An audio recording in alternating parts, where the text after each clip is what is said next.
بسم اللہ الرحمن الرحیم نحمدہ ونصلی علی رسولہ الکریم اما بعد۔ اس وقت سوات کے ایک علاقے مدین کے اندر موجود ہوں اور یہاں پر ایک مدرسہ دارالعلوم مدین کے نام سے موجود ہے جو ہمارے نہایت ہی محترم دوست مولانا محمد آصف صاحب کا ہے۔ اس مدرسے میں آنا ہوا اور اس علاقے میں آ کر دل باغ باغ ہو گیا۔ اس وجہ سے باغ باغ نہیں ہوا کہ یہاں کی خوبصورتی ہے یا یہاں پر جو ہے وہ خوبصورت نظارے ہیں، یہ ایک الگ بات ہے، لیکن دل اس وجہ سے خوش ہوا کہ یہاں پر الحمدللہ قرآن کی بہاریں موجود ہیں اور قرآن کی بہاروں کے ساتھ خوبصورت قرآن پڑھنے والے بچے موجود ہیں۔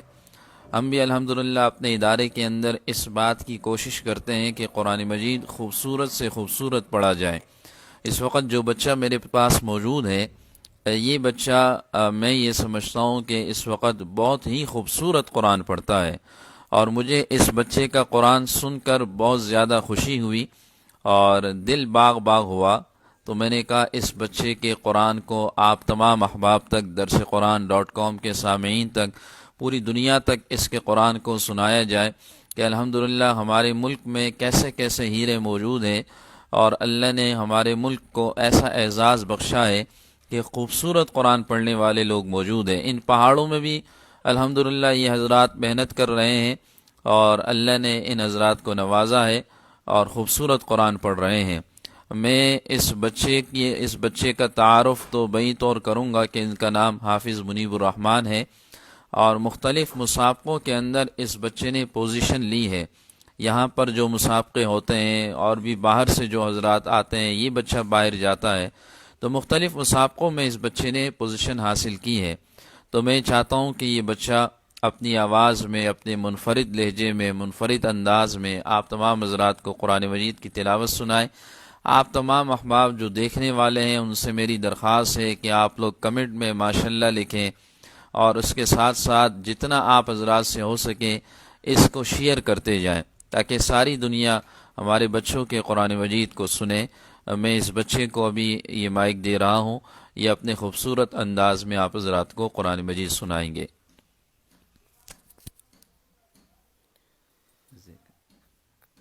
اعوذ باللہ من الشیطان الرجیم، بسم اللہ الرحمن الرحیم۔ ان ابراہیم کان امة قانتا للہ حنیفا ولم یک من المشرکین شاکرا لأنعمه اجتباه وهداه إلى صراط مستقیم وآتیناہ فی الدنیا حسنہ وإنه في الآخرة لمن الصالحين ثم أوحينا إليك أن اتبع ملة إبراهيم حنيفا وما كان من المشركين إنما جعل السبت على الذين اختلفوا فيه وإن ربك ليحكم بينهم يوم القيامة فيما كانوا فيه يختلفون ادع إلى سبيل ربك بالحكمة والموعظة الحسنة وجادلهم بالتي هي أحسن إن ربك هو أعلم بمن ضل عن سبيله وهو أعلم بالمهتدين وإن عاقبتم فعاقبوا بمثل ما عوقبتم به وَلَئِن صَبَرْتُمْ لَهُوَ خَيْرٌ لِّلصَّابِرِينَ واصبر وما صبرك إلا بالله ولا تحزن عليهم ولا تك في ضيق مما يمكرون إن الله مع الذين اتقوا والذين هم محسنون صدق اللہ العظیم۔ ماشاء اللہ ماشاء اللہ ماشاء اللہ ماشاء اللہ ماشاء اللہ۔ قرآن مجید سننے سے انسان کا دل خوش ہو جاتا ہے، اور خوبصورت قرآن سننے سے دلوں کے اندر راحت اور سکون ہو جاتا ہے۔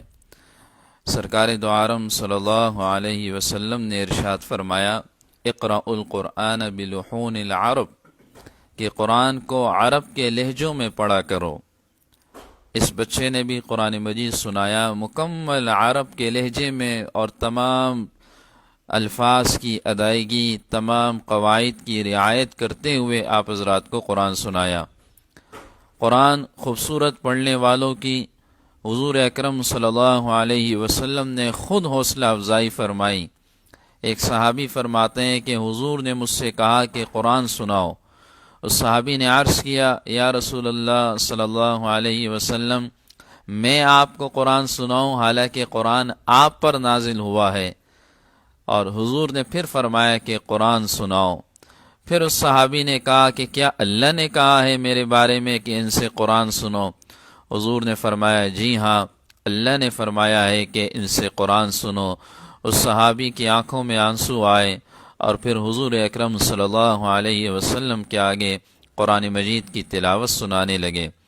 امام عاصم کوفی رحمہ اللہ کے بارے میں آتا ہے کہ قرآن مجید کا درس جب ہوتا تھا تو ان کی منہ سے خوشبو آتی تھی، ان کے منہ سے ایک خوشبو نکلتی تھی۔ تو شاگردوں نے ایک دن اپنے استاد سے پوچھا کہ حضرت، آپ کیا منہ کے اندر کوئی خوشبو لگاتے ہیں کہ آپ کے منہ سے خوشبو نکلتی ہے؟ آخر کیا وجہ ہے؟ کئی عرصہ ہو گیا ہم یہ دیکھ رہے ہیں کہ آپ جب قرآن پڑھتے ہیں تو آپ کے منہ سے خوشبو نکلتی ہے۔ تو استاد نے یہ بات تو پہلے چھپائی، لیکن جب شاگردوں نے بہت اصرار کیا تو استاد نے فرمایا کہ ایک دن میں رات کو سویا ہوا تھا اور جناب رسول اللہ صلی اللہ علیہ وسلم کی زیارت ہوئی۔ حضور علیہ السلام نے فرمایا، اے عاصم، تو کتنا خوبصورت قرآن پڑھتا ہے، اپنے ان ہونٹوں کو ذرا آگے کرو۔ حضور نے میرے ہونٹوں کو بوسہ دیا، اور اس کے بعد جب سے حضور نے میرے ہونٹوں کو بوسہ دیا ہے، میرے منہ سے خوشبو نکلنی شروع ہو گئی ہے۔ تو حضور نے قرآن خوبصورت پڑھنے والوں کی حوصلہ افزائی کی ہے۔ اس لیے میری بھی آپ حضرات سے درخواست ہے کہ قرآن مجید ایسے جگہوں پر اپنے بچوں کو پڑھائیں کہ جہاں قرآن خوبصورت پڑھا جاتا ہو، اور جہاں قرآن خوبصورت سننے کی بھی آواز آئے تو دل میں اور زبان سے سبحان اللہ، ماشاء اللہ یہ صدائی بھی ہو۔ خیرکم من تعلم القرآن وعلم، فرمایا اس روئے زمین پر اگر بہترین امت دیکھنی ہے، بہترین لوگوں کو دیکھنا ہے، تو وہ لوگ ہیں کہ جو قرآن سیکھتے ہوں اور قرآن سکھاتے ہوں۔ میرا چونکہ ایک مقصد سے یہاں اپنے علاقے میں آنا ہوا تھا، وہ مقصد الحمدللہ پورا ہوا۔ واپسی کا یہ سفر تھا تو راستے میں اپنے دوست مولانا آصف صاحب کے یہاں دارالعلوم مدین میں یہاں قیام تھا۔ مولانا نے اس بچے سے مجھے ملوایا۔ میں سمجھتا ہوں کہ مولانا نے جو اکرام کیا وہ ایک طرف، اور اس بچے کی تلاوت ایک طرف۔ میں مولانا کا احسان مند رہوں گا کہ مولانا نے مجھے خوبصورت قرآن سنوایا، اس لیے کہ ایمان والا خوبصورت قرآن سننے سے خوش ہو جاتا ہے۔ اور یا تم قرآن پڑھنے والے بن جاؤ یا پڑھانے والے بن جاؤ، یا سننے والے بن جاؤ یا سنانے والے بن جاؤ، اور یا محبت کرنے والے بن جاؤ، لیکن پانچواں ہرگز مت بننا۔ ان لوگوں سے محبت کی جائے اور ان لوگوں کے ساتھ اٹھا بیٹھا جائے۔ جتنی ہم محبت کریں گے، جتنا ہم ان کے پاس بیٹھیں گے، انشاءاللہ ہمارے دلوں کے اندر راحت اور خوشی ہوگی۔ اور اللہ رب الکریم سے یہ دعا ہے کہ اس وقت جو ہمارے پورے ملک کے اندر یہ وبا پھیلی ہوئی ہے، قرآن کی برکت سے یہ وبا ٹل جائے۔ اور میں جس بستی میں ایک بچہ قرآن کا حافظ بن جائے، اللہ آنے والے عذاب کو اس بستی سے ٹال دیتا ہے۔ ہمارے ملک کو اللہ نے کتنا نوازا ہے کہ اس سال جو وفاق کا امتحان دینے والے حفاظ کی تعداد تھی وہ 78,000 تھی۔ یہ ہمارے ملک کو اللہ نے نوازا ہے کہ ہر جگہ گلی کوچوں میں اللہ نے جو ہے وہ قرآن کے حافظ تیار کیے ہوئے ہیں۔ تو اللہ رب الکریم ان قرآن مجید کے پڑھنے والوں کی برکت سے اس وبا کو جلد از جلد ہٹائیں، بیماروں کو اللہ شفائے کاملہ عاجلہ دائمہ مستمرہ نصیب فرمائے، اور ہمیں قرآن مجید سے سچی محبت نصیب فرمائے۔ میں آخر میں 2 اشعار پیش کر کے آپ حضرات سے اجازت چاہوں گا۔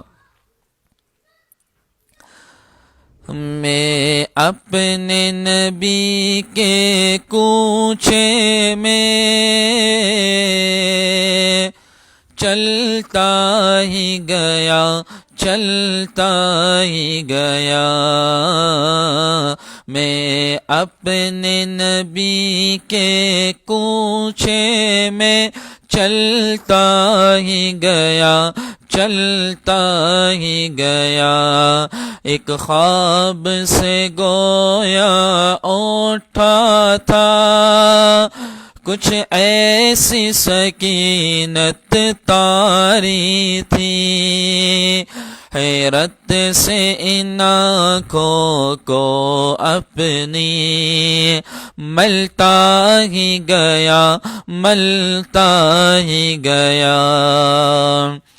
جب مسجد نبوی کو دیکھا، میں روضہ جنت میں پہنچا، جس جاؤں مبارک چہرے کو اشکوں سے اپنے دھوتا تھا، جب دنیا والے سوتے تھے تو وہ ان کے لیے پھر روتا تھا، ایک میں تھا کہ سب کچھ بھول رہا، ایک وہ تھا کہ امت کی خاطر کتنے صدمے اور کتنے علم، جلتا ہی گیا، جلتا ہی گیا، میں اپنے نبی کے کوچے میں چلتا ہی گیا، چلتا ہی گیا، طائف کی وادی میں اترا، طالب کی گھاٹی سے گزرا، ایک شام نکل پھر طیبہ سے میدان احد میں جا بیٹھا، وہاں پیارے حمزہ کا لاشا جب چشم تصور سے دیکھا، عبداللہ کے شہزادے کو اس دشت میں پھر بسمل دیکھا، یہ سارے منظر دیکھ کے پھر میں رہ نہ سکا، کچھ کہہ نہ سکا، بس دکھ اور درد کے قالب میں گلتا ہی گیا، گلتا ہی گیا، میں اپنے نبی کے کوچے میں چلتا ہی گیا، چلتا ہی گیا۔ وعلیکم السلام ورحمۃ اللہ وبرکاتہ۔